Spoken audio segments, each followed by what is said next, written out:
Hello everyone नमस्कार जय जगन्नाथ। आज आम सप्तम श्रेणी भारत आम पृथ्वी बहिर तृतीय अध्याय भारतर जलवायुर प्रश्न उत्तर गुड़िक आलोचना करवा। ए भिडटी को शेष पर्यंत देखी लाइक शेयर सब्सक्राइब एवं कमेंट करदेव। तेज चलो स्टार्ट करवा। प्रश्न अभ्यास कार्य 1 नंबर। प्रश्न अभ्यास कार्य 1 नंबर जलवायु नियामक गुड़िक सह सेमानकर फलाफल संयोग कर।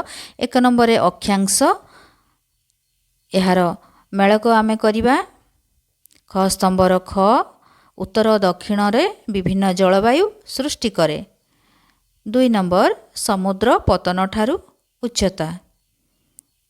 यह आमे ग नंबर उच्च स्थान को ठंडा रखे सह मेलक करिबा। 3 नंबर समुद्र समीपता। यह को आमे मेलक करिबा। घ नंबर ताप को नियंत्रण करे। 4 नंबर मौसुमी वायु। क नंबर ग्रीष्म ऋतु रे भारत को आर्द्र वायु आणे।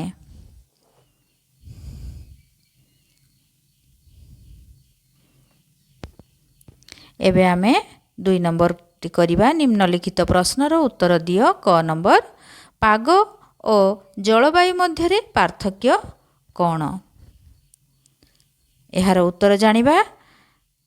प्रथमे आमे पाग एक निर्दिष्ट समय एवं स्थान रे वायुमंडलीय परिस्थिति को बुझाए। यह बारंबार परिवर्तन हुए एवं खरा वर्षा पवन किंबा मेघुआ होई पारे। तापरे जलवायु होउची एक निर्दिष्ट अंचल रे बहुत वर्ष साधारणतः दशंधि धरी पाणीपागर दीर्घकालीन ढांचा। एथिरे हाराहारी पाणीपाग परिस्थिति एवं तापमात्रा वृष्टिपात एवं अन्यान्य वायुमंडलीय उपादान रे ऋतुकालीन परिवर्तन अंतर्भुक्त। ख नंबर समुद्र ठारू दूर रे थिबा स्थान अपेक्षा निकटवर्ती स्थान रे तापमात्रा मृदु होइथाय काहींकी? उत्तर समुद्र निकटवर्ती स्थान गुड़िकरे जलभाग और स्थलभागर प्रभाव जोगु तापमात्रा मृदु रहे। जलभाग स्थलभाग तुलन में अधिक धीरे धीरे गरम हुए एवं ठंडा हुए। समुद्ररू आसुथुबा ठंडा पवन दिन बेले स्थलभागर तापमात्रा को कम कर दिए। मात्र समुद्र ठारू दूर रे थिबा स्थान गुड़िक समुद्रर एही प्रभावरू वंचित होइथाय। तेणु सेठारे ग्रीष्म रे अधिक गरम और शीतरे अधिक ठंडा अनुभूत होइथाय। नेक्स्ट ग नंबर भारतर जलवायु को प्रभावित करिबारे मौसुमी वायुर भूमिका कौन? यार उत्तर हेबो मौसुमी वायु जून रु सेप्टेम्बर पर्यंत भारत में प्रबल वर्षा आणे। एही वायु दक्षिण पश्चिम दिगरु भूमि आड़ को प्रवाहित हुए। भारत महासागर रु आर्द्रता वहन करे। आर्द्रता युक्त वायु पश्चिम घाट उपरे उठिबा सहित सेमाने ठंडा एवं घनीभूत हुअंती वर्षा सृष्टि करिबा पई। एही वर्षा कृषि पई अत्यंत गुरुत्वपूर्ण, विशेषकर धान भली फसल पई एवं भारतर जलवायु रे एक प्रमुख भूमिका ग्रहण करे। घ नंबर चेन्नई वर्ष सारा उष्ण बा उत्तप्त थिबा बेले लेह ठंडा थाए काहींकी? आमे प्रथमे चेन्नई विषय लेखिबा। यार मुख्य कारण हेउची अक्षांश एवं समुद्र पतन ठारू उच्चता। वर्तमान चेन्नई विषय कहिबा। यह विषुवरेखार निकटवर्ती एवं समुद्र कूल रे अवस्थित। यह क्रांतीय मंडल रे थिबारु सूर्य किरण एठारे प्राय सड़क भाव पड़ी थाए। तेणु एठारे वर्ष सारा तापमात्रा अधिक रहे। एबे लेह कथा कहिबा। यह समुद्र पतन ठारू बहु उच्चरे एवं उच्च अक्षांश रे अवस्थित। उच्चता बढ़िले तापमात्रा ह्रास पाए। सेथिपाई लेह वर्ष सारा अत्यधिक ठंडा रहे।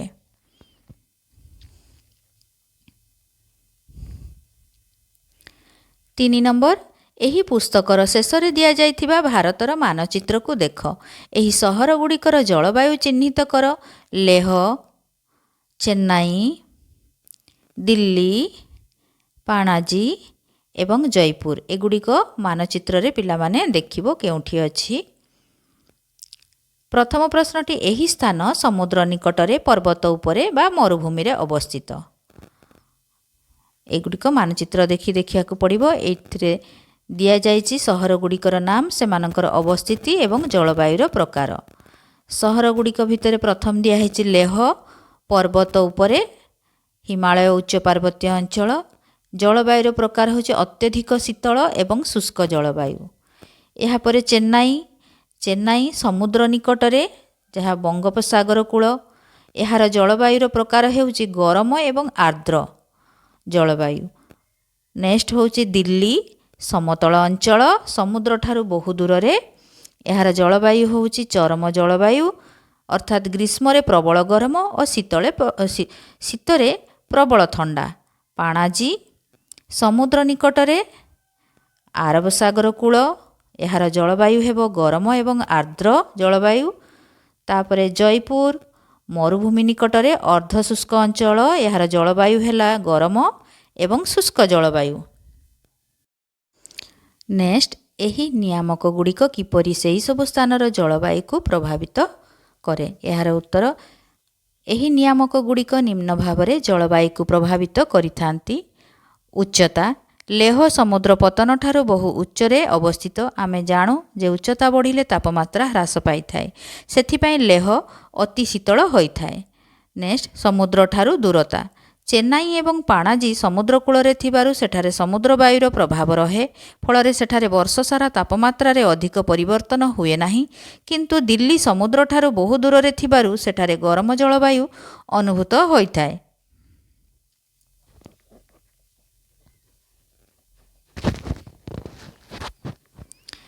ତାପରେ ଭୂପ୍ରକୃତି। ଜୟପୁର ରାଜସ୍ଥାନର ମରୁଭୂମି ଅଞ୍ଚଳର ନିକଟବର୍ତ୍ତୀ ହୋଇଥିବାରୁ ସେଠାକାର ବାୟୁରେ ଜଳୀୟ ବାଷ୍ପ କମ୍ ଥାଏ ଏବଂ ଜଳବାୟୁ ଶୁଷ୍କ ଓ ଗରମ ରହେ। ଏହାପରେ ଅକ୍ଷାଂଶ।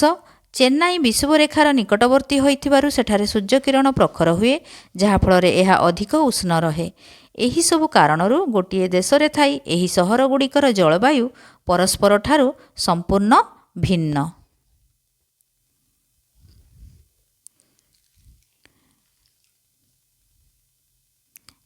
ଏହାପରେ ଆମେ 4 ନମ୍ବରକୁ ଯିବା। ଭାରତ ମାନଚିତ୍ରରେ ଗ୍ରୀଷ୍ମ ଓ ଶୀତ ଋତୁରେ ମୌସୁମୀ ଚକ୍ର ଦର୍ଶାଅ।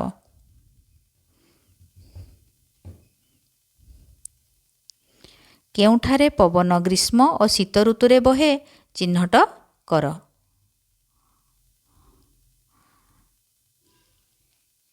ମୌସୁମୀ ସମୟରେ ବାୟୁର ଦିଗ ଦର୍ଶାଅ।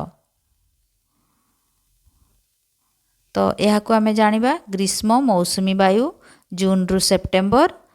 ଦକ୍ଷିଣ ପଶ୍ଚିମ ଦିଗରୁ ପବନ ବହିଥାଏ ଭାରତୀୟ ମହାସାଗରରୁ, ଯାହା ଭାରତରେ ଆର୍ଦ୍ରତା ଏବଂ ବର୍ଷା ଆଣେ। ବର୍ଷା ଦକ୍ଷିଣ ଭାଗରୁ ଆରମ୍ଭ ହୋଇ ଉତ୍ତର ଆଡ଼କୁ ଗତି କରେ, ଜୁଲାଇ ମଧ୍ୟଭାଗ ସୁଦ୍ଧା ସମଗ୍ର ଉପମହାଦେଶକୁ ଆଚ୍ଛାଦିତ କରିଥାଏ।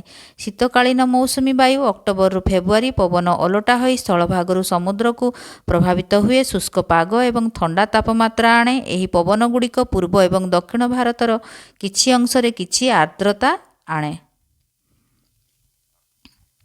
5 ନମ୍ବର, ଭାରତର କୃଷି ଓ ପାଗ ସହିତ ଜଡ଼ିତ ପର୍ବପର୍ବାଣି ଅକ୍ଷୟ ତୃତୀୟା, ହୋଲି ଦର୍ଶାଇ ରଙ୍ଗୀନ ପୋଷ୍ଟରମାନ ପ୍ରସ୍ତୁତ କର।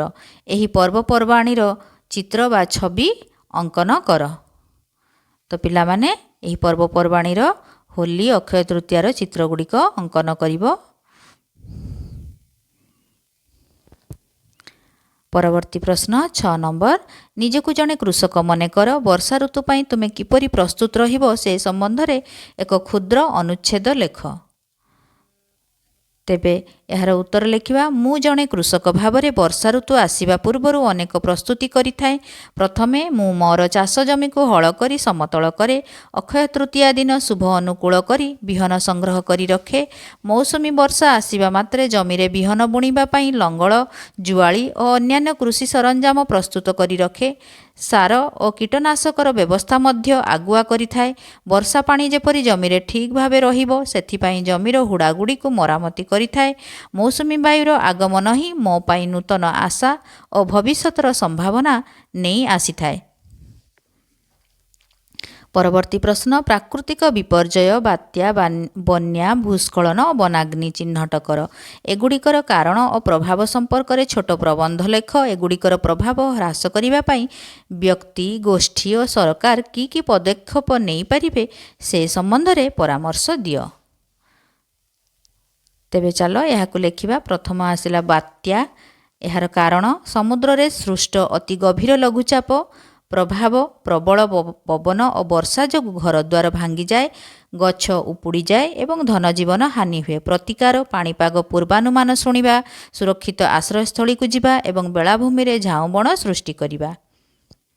ତାପରେ ଆସିବା ବନ୍ୟା। ଏହାର କାରଣ ହେବ ପ୍ରବଳ ବର୍ଷା ବା ନଦୀବନ୍ଧ ଭାଙ୍ଗିଯିବା। ପ୍ରଭାବ ଚାଷ ଜମି ନଷ୍ଟ ହୁଏ, ଗାଈଗୋରୁ ଭସାଇ ନିଏ ଏବଂ ଜଳବାହିତ ରୋଗ ବ୍ୟାପେ। ପ୍ରତିକାର ନଦୀ କୂଳରେ ବନ୍ଧ ନିର୍ମାଣ କରିବା, ବ୍ୟାପକ ବୃକ୍ଷରୋପଣ କରିବା ଏବଂ ଜଳ ନିଷ୍କାସନର ସୁବିଧା କରିବା। ନେକ୍ସଟ 3 ନମ୍ବରରେ ଭୂସ୍ଖଳନ। ଏହାର କାରଣ ପାହାଡ଼ିଆ ଅଞ୍ଚଳରେ ଅତ୍ୟଧିକ ବର୍ଷା ବା ଜଙ୍ଗଲ କ୍ଷୟ। ପ୍ରଭାବ ରାସ୍ତାଘାଟ ବନ୍ଦ ହୋଇଯାଏ ଏବଂ ବହୁ ପରିମାଣରେ ମାଟି ଓ ପଥର ଖସି ଘରଦ୍ୱାର ନଷ୍ଟ ହୋଇଥାଏ। ପ୍ରତିକାର ପାହାଡ଼ ଉପରେ ଗଛ ଲଗାଇବା ଏବଂ ଅଯଥାରେ ପାହାଡ଼ ଖୋଳିବା ବନ୍ଦ କରିବା। ସରକାର ଓ ଗୋଷ୍ଠୀର ଭୂମିକା। ସରକାର ଆଗୁଆ ସୂଚନା ଦେବା ସହ ଉଦ୍ଧାର କାର୍ଯ୍ୟ ପାଇଁ ପ୍ରସ୍ତୁତ ରହିବା ଉଚିତ। ଗୋଷ୍ଠୀଗତ ଭାବେ ଲୋକମାନେ ପରସ୍ପରକୁ ସାହାଯ୍ୟ କରିବା ଏବଂ ବିପର୍ଯ୍ୟୟ ପରିଚାଳନା ତାଲିମ ଦେବା। ଏହା ଥିଲା ଏହାର ସମସ୍ତ ପ୍ରଶ୍ନ ଉତ୍ତର। ଧନ୍ୟବାଦ।